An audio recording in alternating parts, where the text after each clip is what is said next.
Jaws celebrates 50 years on the big screen and continues to cement why it is probably one of the most iconic films of all time and the modern blockbuster that leaves a remarkable legacy overall. And going right into the great is a time capsule that really stands the test of time, built with iconic characters, great guided by a stellar director in Steven Spielberg, basically an iconic film score from John Williams in the case. The key word you're going to hear is iconic from all this review in that case.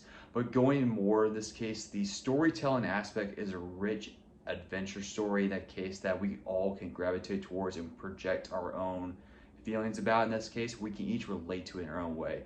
The characters are mainly focused on Roy Scheider's Martin Brody, Richard Dreyfuss' Matt Hooper, and Robert Shaw's Captain Quint. Each of us had their own archetypes that we just keep following along. They're very grounded and real and compelling that we just have to follow along. We just fall in love with his characters that we can't help but love.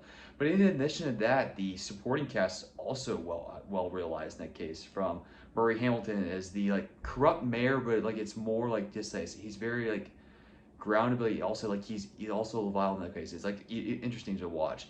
Lauren Gary as Mrs. Brody, she was stellar as in this case. In addition to that, I love how Spielberg brought actual Martha's Vineyard residents as the locals in this case. It really enhanced the realism in that case when you experience this terror coming for all. And you can't forget Bruce the Shark.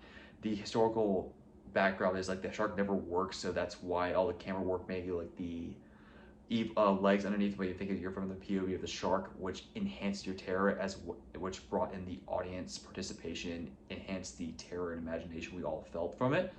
In addition to that, it shot on the Atlantic Ocean. It basically elevated to a realistic sea adventure in that case that we could all follow along on. In addition, you cannot talk about Jaws about the iconic John Williams score. It only took 2 notes to enhance terror and keep everybody out of the water, basically for almost 50 years, so maybe the life at this point. In addition to that is basically that Spielberg knew when to cut away and how to really draw you in to give you a sense of calm, but also terror at the same time. It is basically continues to cement why it's really stands the test and the legacy it upholds as an iconic movie. The minor trade-off in this case, if you watch it in individual parts, you can see that it looks a little dated and the shark could look fake, but if you could watch it from beginning to end, it shows why you're just along for the ride. It's an absolute 10 out of 10. Go watch the movie on any format and really keep keeping the history alive for this movie. Jaws is a testament to cinema.